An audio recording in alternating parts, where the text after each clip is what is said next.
महमूद गजनवी ने भारत पर हमला किया। सोमनाथ का मंदिर उस समय का श्रेष्ठतम मंदिर था, सबसे ज्यादा धनी। जैसे आज दक्षिण में तिरुपति का मंदिर है, ऐसा सोमनाथ का मंदिर था जहां हीरे जवाहरातों के ढेर लग गए थे। महमूद गजनवी गजनी से चला था, नजर सोमनाथ के मंदिर पर थी, और जब सोमनाथ के मंदिर पर महमूद गजनवी पहुंचा तो देश के अनेक क्षत्रियों ने अपने जीवन को समर्पित करने की तैयारी दिखाई। उन्होंने कहा, हम तैयार हैं युद्ध के लिए, मंदिर की सुरक्षा के लिए। लेकिन वहां 1200 पुजारी थे। उन्होंने कहा कि तुम और हमारी रक्षा करोगे, तुम और भगवान के मंदिर की रक्षा करोगे। पागल हो गए हो? अरे भगवान जो सबका रक्षक है, जिसने सारी पृथ्वी को, सारे अस्तित्व को धारण किया है, तुम उसकी रक्षा करोगे। जिसने तुम्हें बनाया और जो तुम्हें मिटा दे, जिसके इशारे की सारी बात है, उसकी तुम रक्षा करोगे। क्षत्रिय योद्धा आने को तैयार थे, अपने जीवन की आहुति देने को तैयार थे, लेकिन पुजारियों ने कहा कि इसकी कोई जरूरत नहीं है,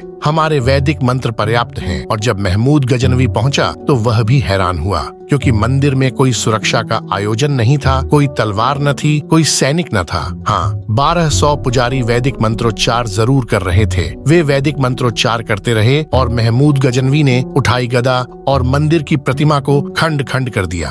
उस प्रतिमा के भीतर बहुमूल्य से बहुमूल्य हीरे थे। वह प्रतिमा टूटी तो सारे मंदिर में हीरे बिखर गए और वे 1200 पुजारी मंत्रोच्चार करते रहे। उनके मंत्रोच्चार से इतना भी न हुआ, 1200 पुजारियों के मंत्रोच्चार से, कि एक महमूद गजनवी का हृदय बदल जाता।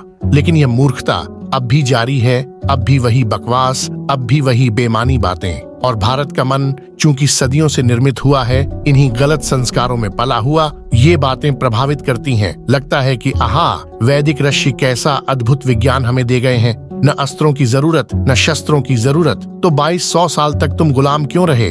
देश में अगर भय है तो उसके लिए अस्त्र शस्त्र चाहिए, ध्यान नहीं। और देश में अगर अनिश्चितता है तो इस देश को अणुबम बनाने होंगे, उद्जन बम बनाने होंगे। इस देश को विज्ञान की सारी सुविधाओं का उपयोग करना होगा, नहीं तो यह देश फिर सोमनाथ के मंदिर की तरह टूटेगा और बर्बाद होगा।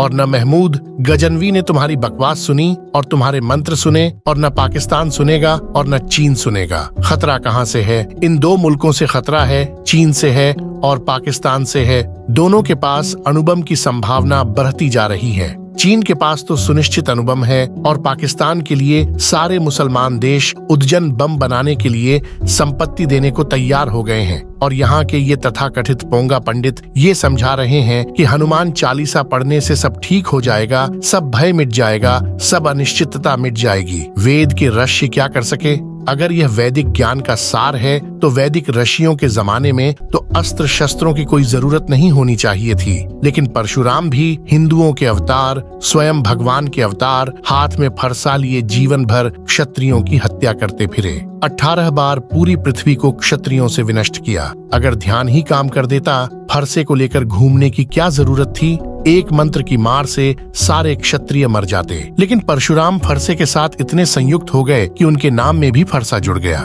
परशुराम का अर्थ है फरसे वाले राम।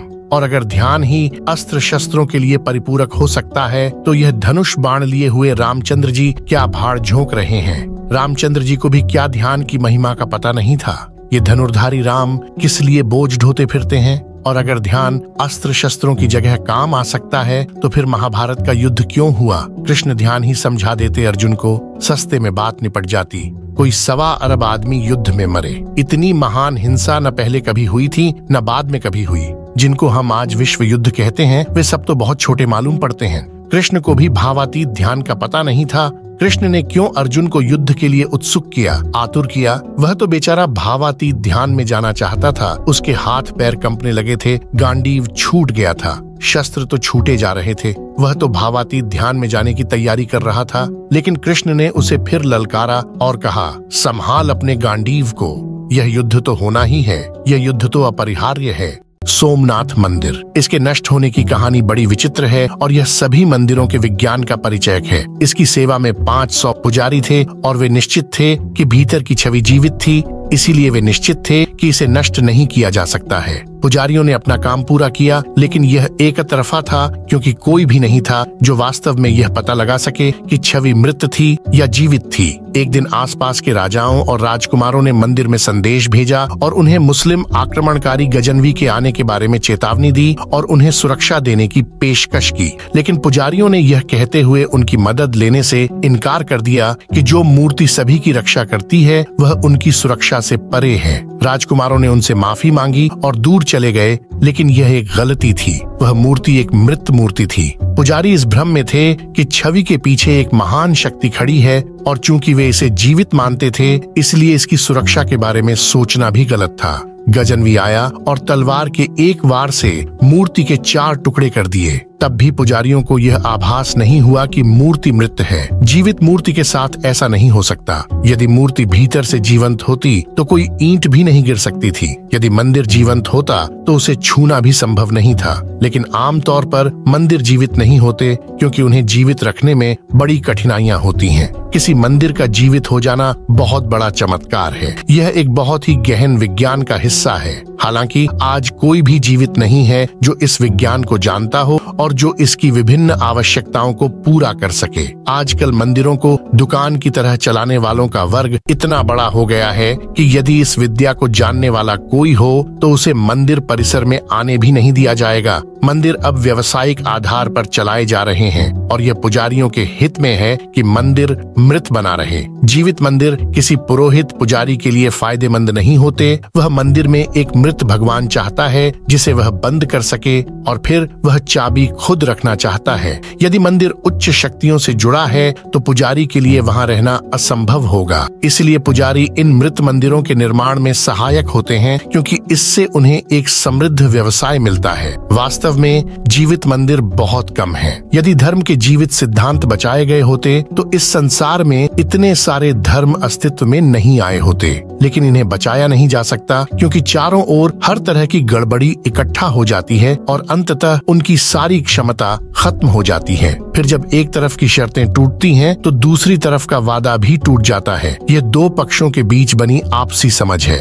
हमें समझौते पर अपना पक्ष रखना होगा, तभी दूसरा पक्ष प्रतिक्रिया देगा। अन्यथा वादा पूरा नहीं हो पाएगा और मामला वहीं खत्म हो जाएगा। मंदिरों को जीवित रखने का भरपूर प्रयास किया गया, लेकिन सभी मंदिरों में सभी धर्मों के पुजारियों और पंडितों की संख्या इतनी अधिक थी कि ऐसा करना मुश्किल हो गया। आखिरकार हमेशा यही होता है। यही कारण है कि यहाँ इतने सारे मंदिर हैं, अन्यथा इतने सारे की कोई आवश्यकता नहीं होती। यदि उपनिषदों के समय में बनाए गए मंदिर और तीर्थ महावीर के समय में भी जीवित होते तो महावीर को नए मंदिर बनाने की कोई आवश्यकता नहीं होती। लेकिन तब तक मंदिर और पवित्र स्थान पूरी तरह खत्म हो चुके थे और उनके चारों ओर पुजारियों का एक ऐसा जाल था जिसे तोड़ा नहीं जा सका था। इन मंदिरों में प्रवेश नहीं किया जा सकता था, इसलिए नए मंदिर बनाने के अलावा कोई रास्ता नहीं था। आज तो महावीर के मंदिर भी खत्म हो गए हैं और पुजारियों का उसी तरह का जाल उनके चारों ओर घिरा हुआ है। इसलिए मूर्ति स्थापना की गुप्त प्रक्रिया एक अर्थ रखती है, लेकिन इसका महत्व विभिन्न परीक्षणों और संकेतों पर आधारित है जो यह निर्धारित करते हैं कि मूर्ति स्थापना सफल रही है या नहीं। मित्रों, जिस प्रकार से अयोध्या में भव्य राम मंदिर की स्थापना और प्राण प्रतिष्ठा होने के बाद करोड़ों सनातनियों का 500 वर्ष पुराना सपना साकार हुआ है, उससे आपको क्या लगता है कि क्या ये मंदिर जीवंत हो चुका है अथवा अभी मृत ही है? क्योंकि प्राण प्रतिष्ठा की टेस्टिंग के अभी कोई भी साक्ष्य उपलब्ध नहीं है। आपकी इस विषय पर क्या राय है? हमें कमेंट करके जरूर बताइएगा।